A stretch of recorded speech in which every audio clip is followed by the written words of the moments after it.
नमस्कार, KTV news में आपका स्वागत है। मैं हूं स्तुति और आइए एक नजर डालते हैं शहर की प्रमुख सुर्खियों पर। BA2 IHS कॉन सम्मेलन के दूसरे दिन हार्निया के लगभग 15 मरीजों का हुआ ऑपरेशन।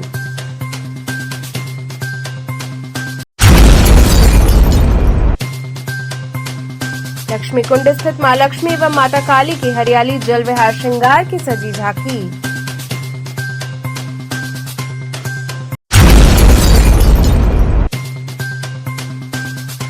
BHU वैदिक विज्ञान केंद्र सभागार में अंतर्राष्ट्रीय संगोष्ठी का हुआ आयोजन।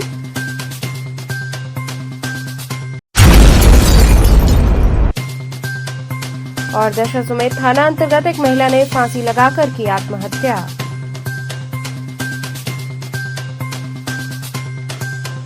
और अब खबरें विस्तार से। BHU IHS कॉन सम्मेलन के दूसरे दिन हार्निया के लगभग 15 मरीजों का ऑपरेशन हुआ। काशी हिंदू विश्वविद्यालय सर्जरी विभाग और इंडियन हार्निया सोसाइटी के संयुक्त तत्वावधान में IHS कॉन सम्मेलन का 15वां राष्ट्रीय सम्मेलन आयोजित हुआ। सम्मेलन के दूसरे दिन हार्निया के 15 मरीजों का ऑपरेशन किया गया, जिसका सजीव प्रसारण पद्मश्री KN उड़प्पा सभागार में किया गया। सम्मेलन में देश के विख्यात 450 लेप्रोस्कोपिक सर्जन सहित देश के विभिन्न मेडिकल कॉलेज के रेजिडेंट डॉक्टर भी शामिल हुए। सम्मेलन के सचिव डॉक्टर मुमताज अंसारी ने बताया कि 2 दिनों के दौरान सम्मेलन में 30 से अधिक मरीजों का ऑपरेशन देश के सुप्रसिद्ध लेप्रोस्कोपिक सर्जन द्वारा किया जाना है, जिसमें पहले दिन 15 मरीज का ऑपरेशन किया गया और आज दूसरे दिन भी 15 मरीज का ऑपरेशन किया जाना है। सम्मेलन में हार्निया बीमारी से संबंधित विभिन्न ऑपरेशन देश के अग्रणी सर्जन द्वारा किया जा रहा है। प्रमुखतः साधारण व असाधारण हार्निया का ऑपरेशन दूरबीन विधि व ओपन सर्जरी आधुनिक तकनीक विधि से किए जा रहे हैं। प्रोफेसर विवेक कुमार श्रीवास्तव ने बताया कि 2 दिवसीय वर्कशॉप का आज दूसरा दिन है। आज लेप्रोस्कोपिक सर्जरी में TNTT और TNPP सर्जरी किया जा रहा है। आज हमारे 15 ऑपरेशन प्लान थे, जिसमें से 6 ऑपरेशन ऑलरेडी हो चुके हैं। आज जो स्पेशल ऑपरेशन हुआ है वो एक हाइटस हर्निया, जो कि डायफ्राम और एब्डोमेन के बीच में होता है, उस हाइटस से जो हर्निया होता है उसको हाइटस हर्निया बोलते हैं। आमतौर से पेशेंट बताता है कि हमें सीने में बहुत ज़्यादा जलन हो रही है, खाना खाने के बाद पेट बहुत फूल जा रहा है और साथ में जो खाना खाया है वो मुंह से बाहर आ रहा है। तो इस तरह के हर्निया को हम लोग हाइटस हर्निया बोलते हैं और इसका जो ऑपरेशन होता है उसको फंडोप्लाइकेशन कहते हैं। वही ऑपरेशन अभी किया जा रहा है, जो कि हॉस्पिटल से डायरेक्ट KN उड़प्पा में टेलीकास्ट किया जा रहा है और हमारा हॉल खचाखच भरा हुआ है। बहुत सारे सर्जन्स हमारे जो मौजूद हैं अभी, वो आके सब ऑपरेशन देख रहे हैं। और इस ऑपरेशन का सबसे बेहतरीन चीज़ ये है कि इसमें बहुत कॉम्प्लिकेटेड ऑपरेशन होता है। एक सर्जन हर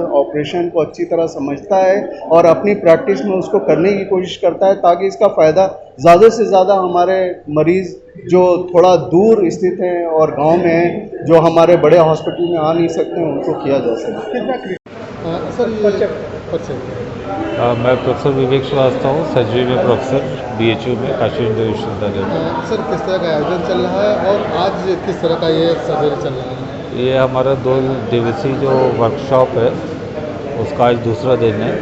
तो कल तकरीबन 15 सर्जरीज हुई थी हर्निया से रिलेटेड, और आज उसी के कंटिन्यूएशन में जो बाकी और बची हुई सर्जरी है और जो दूसरी विधाएं सर्जरी की वो चल रही हैं। सर्जरी चल रहा है जी, सर्जरी। हाँ, आज एक कल से अलग जो सर्जरी दिखाई जा रही है उसमें एक तो पैराइसोफेजियल हर्निया बोलते हैं, जिसमें कि खाने के बाद जो है अक्सर करके कच्ची डकार या सीने में जलन होती है, जिसको गैस बनना आम भाषा में बोला जाता है। तो ये कई कारणों से होता है, जिसमें से एक प्रमुख कारण है जिसमें कि हमारे पेट की थैली से खाना नली से होते हुए मुंह में आ जाता है, और जो एसिड होता है, अम्ल जो होता है पेट का, वो भी आने की वजह से अगर ये बहुत सालों तक रोका जाए, ना किया जाए इसका उपचार सही से, तो इसमें कैंसर भी, इसोफेगस के कैंसर होने की भी संभावना होती है। तो उसको सर्जरी द्वारा कैसे करेक्ट किया जाए, ये अभी इस समय इसी का सजीव प्रसारण चल रहा है। लक्ष्मी कुंड स्थित मां लक्ष्मी एवं माता काली के हरियाली जल विहार श्रृंगार की मनोहारी झांकी सजाई गई। सावन मास में प्रतिवर्ष होने वाला लक्ष्मी कुंड स्थित माता लक्ष्मी का भव्य हरियाली जल विहार श्रृंगार का आयोजन किया गया। इस अवसर पर सर्वप्रथम माता को पंचामृत स्नान के पश्चात नूतन वस्त्र धारण कराया गया। इसके बाद मां लक्ष्मी की अलौकिक झांकी आकर्षक फूल पत्तियों व आभूषणों से सजाई गई। बड़ी संख्या में महिला पुरुष हाथों में माला, फूल, नारियल व मिष्ठान लेकर मां के दरबार में जय जयकार के बीच पहुंचे और मत्था टेका। मंदिर के महंत अविनाश पांडे ने इस दर्शन पूजन के महत्व को विस्तार से बताया। हर वर्ष की भांति इस वर्ष भी लक्सा लक्ष्मी कुंड से श्री लक्ष्मी माता का वार्षिक हरियाली जल विहार श्रृंगार किया गया। यह श्रृंगार राज्य के सुख समृद्धि और ऐश्वर्य के निमित्त प्रतिवर्ष श्री श्री यंत्र पीठम समिति द्वारा संकल्पित है, जिसमें मध्याह्न में लक्ष्मी माता को पंचामृत से स्नान कराकर नूतन वस्त्र पहनाकर और उनके मंदिर को बढ़िया माला पत्ती से श्रृंगार कर कुंड माँ का गेड़ कर माँ का गर्भगृह जल भरकर जल विहार हरियाली का श्रृंगार। यह श्रृंगार से माँ का श्रृंगार से लोग हरा भरा सुख समृद्धि से रहे, आशीर्वाद भगवान का इनके ऊपर बना रहे तो लोग खुशहाल से रहें। यही उद्देश्य से लोग भक्ति की अपना प्रार्थना किए माँ जीवन अपना सफल करें। इसी कड़ी में लक्ष्मी कुंड स्थित मां काली का दरबार भी सजा। माता का दरबार अनेकों फूल पत्तियों से सजाया गया, जहां भक्तों ने मां के दरबार में मत्था टेका व सुख समृद्धि की कामना की। इस दौरान माता की सुसज्जित अलौकिक झांकी का दर्शन कर भक्त भाव विभोर हो उठे। दर्शन पूजन का क्रम देर रात्रि तक चलता रहा। बीएचयू वैदिक विज्ञान केंद्र सभागार में अंतर्राष्ट्रीय संगोष्ठी का आयोजन हुआ। काशी हिंदू विश्वविद्यालय स्थित वैदिक विज्ञान केंद्र के सभागार में 2 दिवसीय अंतर्राष्ट्रीय संगोष्ठी का आयोजन किया गया, जिसका मुख्य विषय श्री शैव श्री स्वामी नारायण मूल सिद्धांत विमर्श रहा। कार्यक्रम का आयोजन श्री वृत्तालय स्वामी नारायण मंदिर गुजरात एवं धर्मागम विभाग संस्कृत तद्य धर्म विज्ञान संकाय बीएचयू के संयुक्त तत्वावधान में आयोजित किया गया था।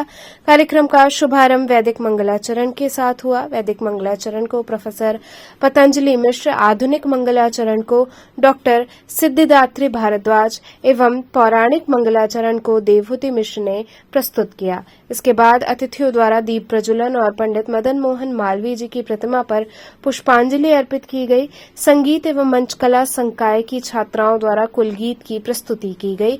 इस दौरान हरिभक्तों द्वारा स्वामी नारायण भगवान की स्तुति प्रस्तुत किया गया। छात्राओं द्वारा मंचासीन अतिथियों का सम्मान पुष्पगुच्छ और अंगवस्त्रम प्रदान कर किया गया। स्वागत वक्तव्य प्रोफेसर उपेंद्र कुमार त्रिपाठी द्वारा दिया गया। विषय प्रवर्तन प्रोफेसर कमलेश झा शंकर द्वारा किया गया। इसके बाद विशिष्ट अतिथियों ने अपना उद्बोधन प्रस्तुत किया, जिसमें प्रोफेसर जयशंकर लाल त्रिपाठी और प्रोफेसर अभिराज राजेंद्र मिश्रा द्वारा हुआ। मुख्य अतिथि के रूप में कार्यक्रम में पहुंचे पद्म भूषण वशिष्ठ त्रिपाठी ने कहा कि साध्यभूत शास्त्र वेदांत है। सर्वजीव के कल्याण के लिए श्री स्वामी का अवतरण हुआ था। श्री स्वामी नारायण संप्रदाय धर्म का संपूर्ण पालन करता है। भगवान को प्रत्यक्ष समान कर गुरु मानकर चलने वाला संप्रदाय श्री स्वामी नारायण संप्रदाय है। श्री स्वामी नारायण मंदिर वृत्तालय गुजरात, जो बड़ताल धाम के नाम से प्रसिद्ध है, यह एक संस्था है। दूसरी संस्था है भारत रत्न मदन मोहन मालवीय जी की संस्था श्री काशी हिंदू विश्वविद्यालय। इसके संस्कृत विद्या धर्म विज्ञान संकाय का धर्मागम विभाग, इसी संकाय का वेद विभाग, और इसी संकाय की बिटिया संस्था जो है वह है वेद विज्ञान केंद्र। ये सब के सब जुड़कर एक इंटरनेशनल सेमिनार का आयोजन कर रहे हैं। ये 26 और 27 2 दिनों तक प्रचलित प्रवाहमान है।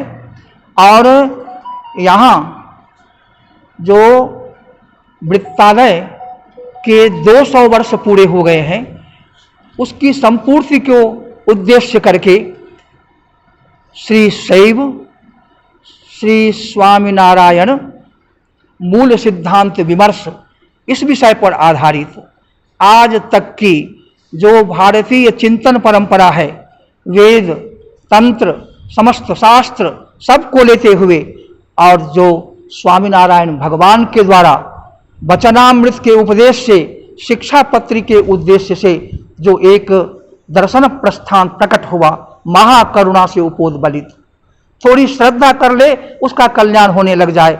किसी भी व्यक्ति का इस उद्देश्य से यह प्रवृत्त जो प्रस्थान है वह सारे विश्व में प्रसिद्ध हो रहा है। उनको सही वस्तु का ज्ञान कैसे होगा, इसके लिए हमारे बीच एक माधव स्वामी जी महाराज हैं, जिन्होंने एक ग्रंथ लिखा श्री स्वामीनारायण दर्शन सार संग्रह, और उसमें उन्होंने आज तक जो भारतीय चिंतन में दर्शन शास्त्र है उन सारे सिद्धांतों को एक साथ माला जैसे जोड़ दिया, सब में समन्वय कर दिया है, और फिर इसका जो रहस्य है उसको सरल भाषा में उद्घाटित कर दिया है। और ऐसा उद्घाटन करने के पश्चात वह सारे विश्व को लाभ करेगा। हम इसमें देश और विदेश से 200 प्रतिभागीगण भाग ले रहे हैं। दशाश्वमेध थाना अंतर्गत एक महिला ने फांसी लगाकर आत्महत्या कर ली। दशाश्वमेध थाना क्षेत्र के देवकी नंदन हवेली रामापुरा के पास महिला के फांसी लगाने का मामला सामने आया। जानकारी के अनुसार 36 वर्षीय मृतका ममता यादव ने अपने कमरे में फांसी लगाकर आत्महत्या कर ली। सुबह करीब 8 बजे जब बड़ा बेटा आदित्य ऊपर दूसरे तल पर बुलाने गया तो उस दौरान उसने मृतका को लटके हुए देखा। तत्काल पति संजय यादव ममता को कबीरचौरा स्थित अस्पताल ले गया, जहां पर चिकित्सकों ने उसे मृत घोषित कर दिया। तत्काल सूचना मिलते ही एसीपी दशाश्वमेध के साथ फॉरेंसिक टीम मौके पर पहुंची। वहीं शक के आधार पर मृतका के पति संजय को पूछताछ करने के लिए पुलिस अपने साथ ले गई। एसीपी अवधेश पांडे ने कहा कि जांच के बाद ही मामले का पता चलेगा। वहीं मृतका के भाई ने अपनी बहन की मृत्यु का जिम्मेदार उसके पति को बताया। भाई का आरोप रहा कि उसके बहन का पति संजय दवा का व्यापार करता था, वह हमेशा उसे प्रताड़ित करता रहता था, जिससे परेशान होकर मेरी बहन आशापुर चली गई थी। फिर समझा बुझाकर उसे वापस यहाँ लाए थे। इनको गला दबा कर मार दिया गया है। तो आप कैसे सूचना मिला? हमको बताया गया, यही बताया ममता के हस्बैंड। तो आपको लगभग कितने बजे फोन किया होगा? हम लोग 10 बजे मालूम हुआ है। घटना कब करी है? ये पता नहीं चल पाया। तो क्या लगता है आपको, मारा गया कि ये फांसी अपने से लगाई? हम लोग को तो लगा, मुझे इस घटना से लग रहा है कि मारा गया है। तो आप क्या चाहते हैं? वो रिपोर्ट कर रहे हैं। शासन से उम्मीद क्या रखते हैं? कि इनको सजा दिया जाए। ये घटना तो हमारे बुआ के लड़के का फ़ोन है, सोनी यादव का। बताया भैया कि संजय जी आप फ़ोन किए हैं, कह रहे हैं कि कबीरचौरा अस्पताल आइए। तो एक बार क्यों आए? तो बताया कि नहीं, कि कुछ नहीं, पहले आइए कबीरचौरा अस्पताल बताते हैं। तो भैया जाकर के वहाँ पर देखे तो फिर अपने भांजे को फ़ोन किया, बड़े वाले लड़के को। तो बताया कि मम्मी का जो है कि फांसी लगा हुआ था, ऐसे था, वो मम्मी मर गई। तो बताया तो वही तुरंत कबीरचौरा अस्पताल गए। तो वहाँ पर ये अंदर गया भी नहीं, वो डॉक्टर जब बोला कि पोस्टमार्टम में मर चुकी हैं, फांसी लगाए जब बता रहे हो तो पोस्टमार्टम होगा, लेकिन ये लाश लेकर के भाग आया यहाँ पर घर पर। और हम लोग कबीरचौरा पर ही हम लोग का घर, जब तक हम लोग पहुँचे तब तक ये लाश लेकर के वहाँ से भाग आया घर पर। तो आप क्या चाहते हैं? हम चाहते उचित कार्रवाई हो, और जो उचित कार्रवाई हो सज़ा मिलनी चाहिए सरकार से। इनके बच्चे 2 बेटे हैं और दोनों लड़के ही हैं। एक होगा 10 से 11 साल का, एक होगा 12-14 साल का। तो आप सरकार से क्या चाहते हैं? हम तो कानून से यही उम्मीद करते हैं कि दोषी है तो सज़ा मिलनी चाहिए। 15 साल शादी को वो आज तक एकदम जीना हराम कर दिया था। न जाने क्यों हम लोग केवल अपनी इज्जत के लिए मरते रहे कि बहन है, उसका परिवार न उजड़े, इसीलिए बार बार शांति कर। कभी 15 अगस्त को विदाई किया गया है 3 महीना घर पर रखने के बाद, कि लड़के बच्चे जो है कि बाज़ार से खाना खाते हैं। सर अच्छी बात नहीं है, इसीलिए बच्चों का मुंह दे करके विदा किया गया। बच्चे रोने लगे। तमिलनाडु के मदुरई में ट्रेन के खड़े डिब्बे में आग लग गई, जिसमें 10 यात्रियों की मौत व 20 यात्री घायल हो गए। तमिलनाडु के मदुरई में शनिवार को एक ट्रेन के खड़े डिब्बे में आग लग गई। दक्षिणी रेलवे सूत्रों के मुताबिक यहां यार्ड में एक पर्यटक ट्रेन के कोच में आग लग गई। तमिलनाडु ट्रेन के आग में मरने वालों की संख्या लगभग 10 रही। वहीं इस रेल हादसे में 20 लोग घायल हो गए। जानकारी के मुताबिक ट्रेन लखनऊ से रामेश्वरम जा रही थी। यात्री द्वारा डिब्बे में अवैध रूप से गैस सिलेंडर लाया गया था, जिसके कारण आग लगी। रेलवे से मिली जानकारी के अनुसार शनिवार की सुबह 5:15 बजे के करीब मदुरै यार्ड में पूनालूर मदुरै एक्सप्रेस के एक निजी कोच में आग लग गई। आग की लपटें देख रेलवे ने तुरंत अगल बगल के डिब्बों को अलग कर दिया ताकि आग दूसरे डिब्बों तक न फैल सके, परंतु आग से एक डिब्बा पूरी तरह से जलकर खाक हो गया। रेलवे कर्मचारियों ने आग बुझाने वाले यंत्र और पानी की बौछारें डाली, हालांकि आग पर इसका कोई असर नहीं हुआ। बाद में अग्निशमन ने आग पर काबू पा लिया और अन्य डिब्बों को कोई नुकसान नहीं हुआ। रेलवे ने कहा कि IRCTC के जरिए कोई भी कोच बुक कर सकता है, लेकिन सिलेंडर ले जाने पर प्रतिबंध है। फिर भी एक यात्री सिलेंडर लेकर चढ़ गया, जिसके बाद ये घटना हुई। DRM समेत रेलवे अधिकारी मौके पर मौजूद रहे। घायलों को मदुरै के सरकारी राजाजी कॉलेज में भर्ती कराया गया। वहीं दक्षिणी रेलवे ने प्रत्येक मृतक के परिवार को 10 लाख रुपए की अनुग्रह राशि देने की घोषणा की है। वहीं इस हादसे से जुड़े 2 वीडियो सामने आए, जिसमें एक महिला समेत कई यात्री चिल्लाते हुए और रोते हुए नजर आ रहे हैं और थोड़ी देर बाद ये आवाज बंद हो गई। Early morning by 5:30 there was a fire accident in a coach which was halted here at Madurai railway station. The pilgrims, they were traveling from Uttar Pradesh, and this coach was halted here by a train from Nagarcoil to Madurai, and it is supposed to halt here for 2 days.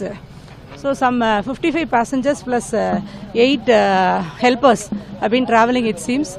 And today morning when they tried to make coffee for them, when they lighted the stove, there was a blast of the cylinder, it seems. And due to this, there was a casualty. And others were rescued. Some 55 people were rescued. And as of now, we have retrieved 9 bodies from inside the coach. And among them it is 5 male and 3 female, and 1 we could not identify the body, and remaining rescue operations going on. यहाँ रुकेंगे एक छोटे से break के लिए। आप बने रहिए KTV के साथ।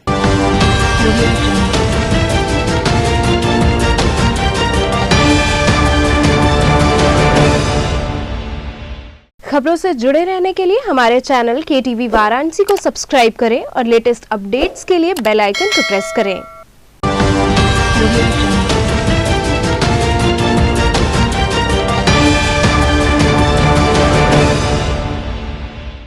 ब्रेक के बाद आपका स्वागत है।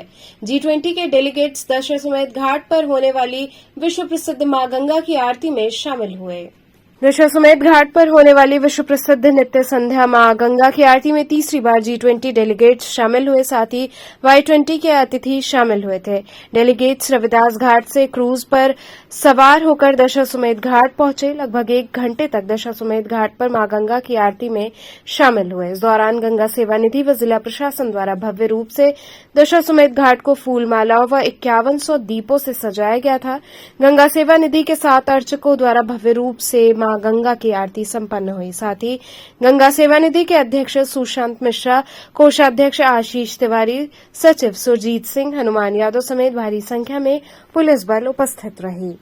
देखिए, आज जो G20 जो चल रहा है उसका जो पूरा का पूरा डेलीगेशन है वो दशाश्वमेध घाट पर गंगा सेवा निधि द्वारा आयोजित भगवती मां गंगा की आरती में जो पूरा डेलीगेशन था वो शामिल हुआ है। और दशाश्वमेध घाट को गंगा सेवा निधि और जिला प्रशासन की ओर से विशेष रूप से भव्य रूप से फूलों से, दीपक से, लाइट से अच्छे तरीके से सजाया गया, विशेष तरीके से, जहां भगवती मां गंगा की आरती संपन्न है। कैसा रहा? कितनी बार ये तीसरी बार है जबकि जो G20 का डेलीगेशन जो है वो गंगा आरती में शामिल हुआ है।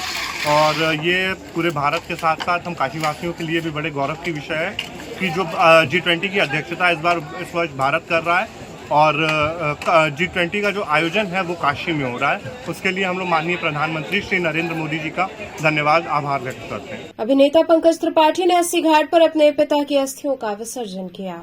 अभिनेता पंकज त्रिपाठी मोक्ष की नगरी काशी पहुंचे। यहां उन्होंने अस्सी घाट से नाव पर सवार होकर गंगा में अपने पिता की अस्थियों का विसर्जन किया।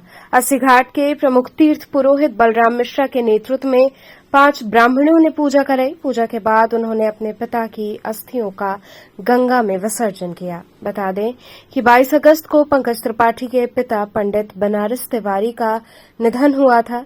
बॉलीवुड अभिनेता पंकज त्रिपाठी अपने पिता के निधन के बाद से बेहद टूट गए हैं।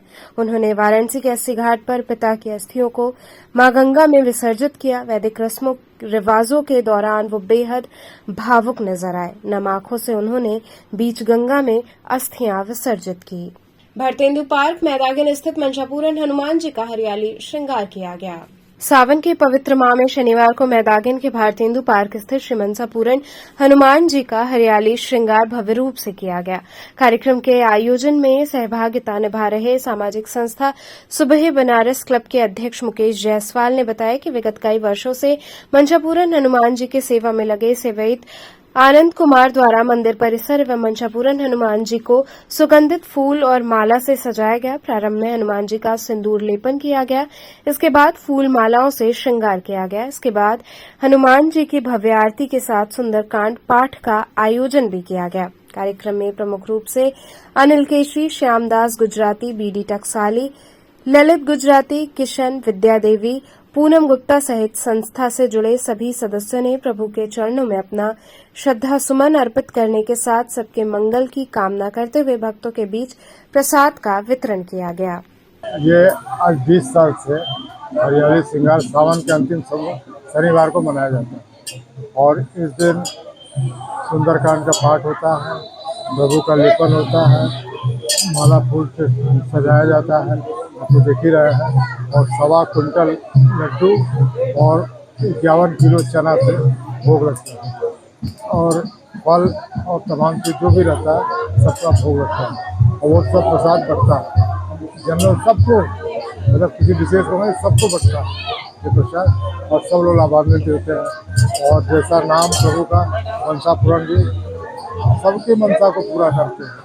जो लोग श्रद्धा से आए हैं उनकी सबकी मनसा पूरी हुई। बहुत जानकारी नहीं होती, आके लोग बताते हैं तो हमको पता लगता है। सावन के पवित्र माह में विगत 20 वर्षों से सावन के अंतिम शनिवार को भारतेंदु पार्क में स्थित श्री मंसापूरन हनुमान जी का हरियाली श्रृंगार किया जाता है। यहाँ के सेवैत आनंद जी जो विगत 20 वर्षों से हनुमान जी का सेवा करते चले आ रहे हैं, उन्होंने आज प्रारंभ में भोर में हनुमान जी का सिंदूर से लेपन किया, माला फूल से हनुमान जी को सुसज्जित किया तथा यहाँ पर सब और पार्क में टहलने वाली महिलाओं द्वारा सुंदर कांड पाठ का आयोजन किया गया।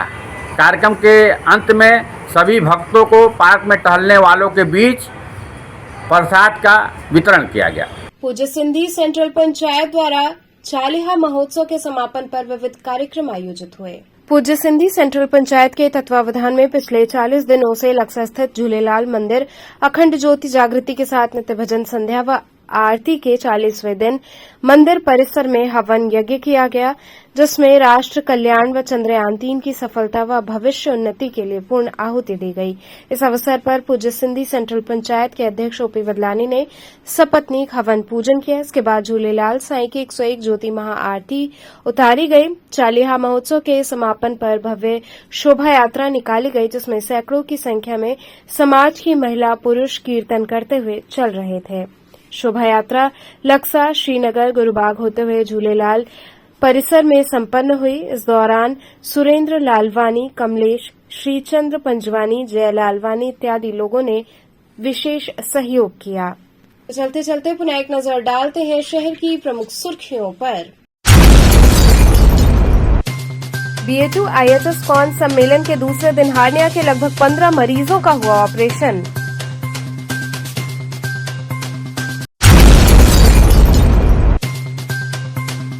लक्ष्मी कुंड स्थित मां लक्ष्मी एवं माता काली की हरियाली जल विहार श्रृंगार की सजी झांकी।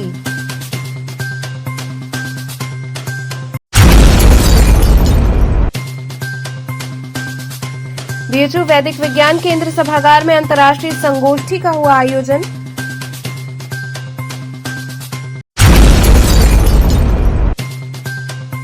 और दशाश्वमेध थाना अंतर्गत एक महिला ने फांसी लगाकर की आत्महत्या।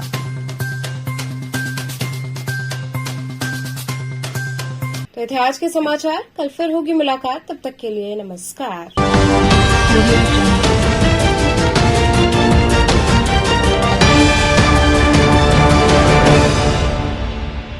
खबरों से जुड़े रहने के लिए हमारे चैनल KTV वाराणसी को सब्सक्राइब करें और लेटेस्ट अपडेट्स के लिए बेल आइकन को प्रेस करें।